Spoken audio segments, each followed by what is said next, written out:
We just swore an oath to a document. We did not swear an oath to a king, to a czar, to a potentate, to a shah, to a tribal chieftain. We swore an oath to a concept. And in 1775, their concept was that the British Parliament was attempting to violate their rights as British citizens because they were trying to tax them without their permission.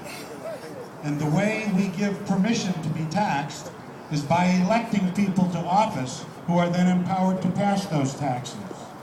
Those men went to war in 1775, and their brethren here in Rhode Island in 1772 took a couple of pot shots at a British ship out here in Narragansett Bay, just to prime the pump. And they fought for 8 years defending a constitutional principle. They were not interested in money, they were not interested in conquest, they were not interested in world domination. It was a constitutional principle.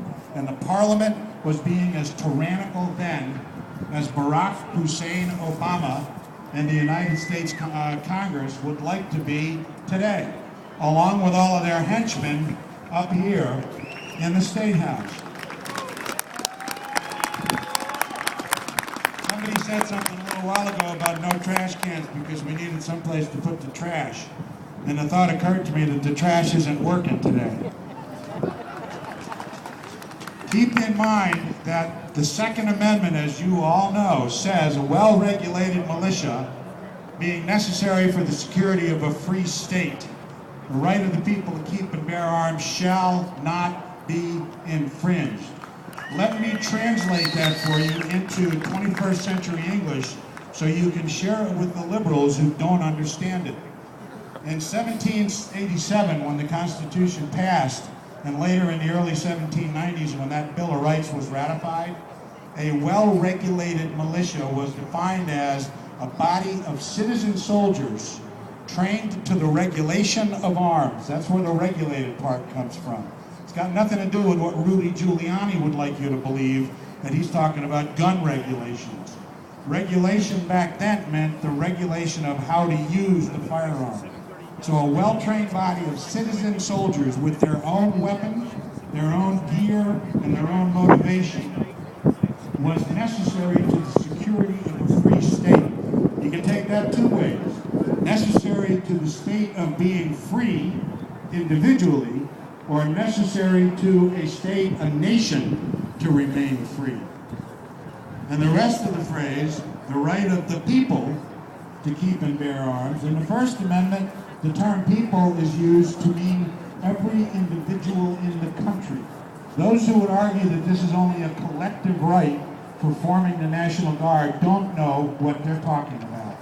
Because if that were the case, then only the people as a body, being the Congress, would have the right to free speech. And despite McCain-Feingold, they would be wrong. The right of the people to keep and bear arms. Notice it doesn't say guns, it says arms. Try carrying a sword through the streets of Providence and see if you don't get busted by some local gendarme who realizes your sword is a little longer than the pathetic 3-inch pocket knife they'll allow you to carry. The right to keep and bear arms. Keep and bear means arm and carry. Shall not be infringed. Now there's a couple of duties inherent with that Second Amendment. And they're talking about the state of freedom again. Number one, as a citizen soldier, you can be required, and you can ask anybody in my generation who was drafted into the U.S. Army, you can be required by your government to carry a firearm in defense of the nation. They can put the firearm in your hand, they can teach you how to use it, and they can require you to go to battle. That's one part of the militia. Stand with the soldiers against tyranny from without. That's the foreign part in that foreign and domestic. The other part of that definition says, I must also be able to stand against the soldiers if they are siding with tyranny from within. Ask anybody who knows about the English Civil War in the 1640s, and he'll tell you there were two militias. There was a select militia, which was armed, fed, trained, and equipped by the king, and they were loyal to King Charles I. And there was a general militia that was loyal to the people and the parliament, who represented the people. King Charles I lost the fight. He went to trial for treason. He also lost his head. And all those men in the select militia, which it pains me to say that, is the militia our liberal friends always key on and say it's only meant for the National Guard, were the bad guys because they sided with the tyrant. So you are the good guys.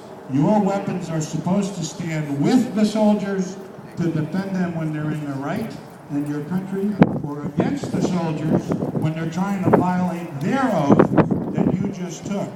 In either of those cases, if your weapon doesn't match theirs, you're not going to be effective.